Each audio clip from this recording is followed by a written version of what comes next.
Ever wondered how the end of a journey can be just as powerful as its beginning? Genesis 50 unravels the final chapter of a saga filled with deep emotions and profound lessons. Jacob's burial in a grand Egyptian ceremony isn't just about honoring the past, it's a statement of respect even in foreign lands. And Joseph's reaction to his brothers' fears about their past wrongs? It's a masterclass in forgiveness that echoes through time.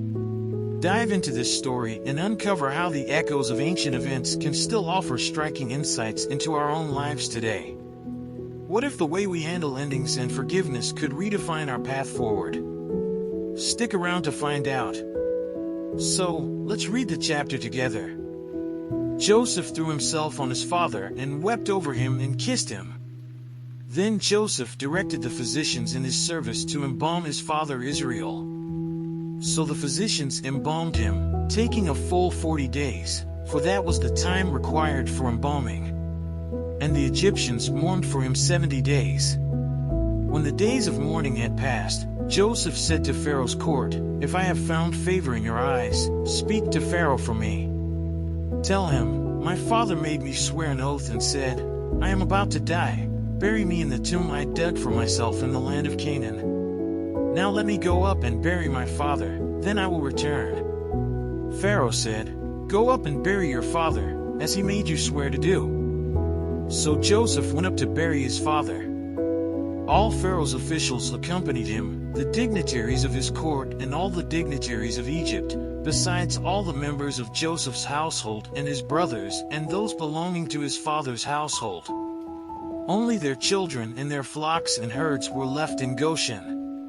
Chariots and horsemen also went up with him. It was a very large company. When they reached the threshing floor of Atad, near the Jordan, they lamented loudly and bitterly, and there Joseph observed a 7-day period of mourning for his father. When the Canaanites who lived there saw the mourning at the threshing floor of Atad, they said, "The Egyptians are holding a solemn ceremony of mourning." That is why that place near the Jordan is called Abel Mizraim. So Jacob's sons did as he had commanded them. They carried him to the land of Canaan and buried him in the cave in the field of Machpelah, near Mamre, which Abraham had bought along with the field as a burial place from Ephron the Hittite. After burying his father, Joseph returned to Egypt, together with his brothers and all the others who had gone with him to bury his father. When Joseph's brothers saw that their father was dead, they said, "What if Joseph holds a grudge against us and pays us back for all the wrongs we did to him?" So they sent word to Joseph, saying, "Your father left these instructions before he died. This is what you are to say to Joseph. I ask you to forgive your brothers the sins and the wrongs they committed in treating you so badly. Now please forgive the sins of the servants of the God of your father." When their message came to him, Joseph wept. His brothers then came and threw themselves down before him. "We are your slaves," they said. But Joseph said to them, "Don't be afraid. Am I in the place of God? You intended to harm me, but God intended it for good to accomplish what is now being done, the saving of many lives.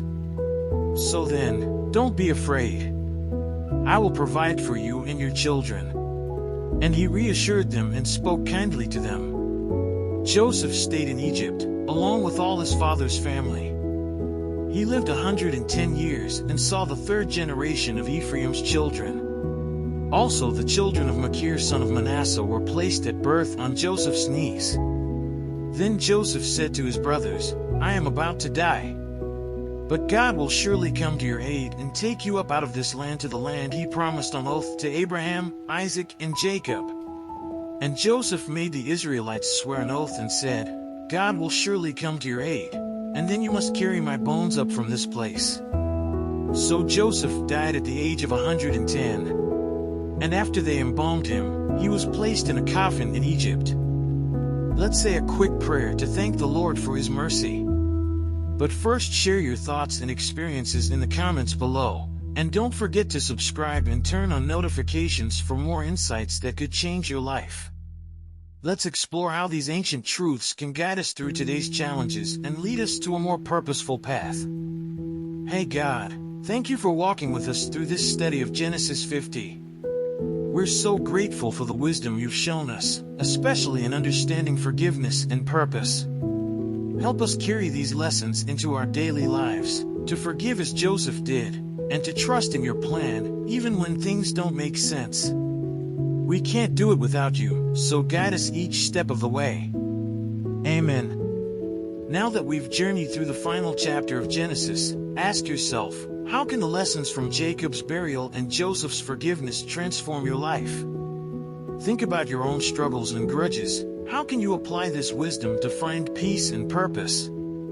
It's time to embrace the idea that even the toughest situations can be part of a greater good. And, as always, don't forget to check the last video and learn more about the scriptures.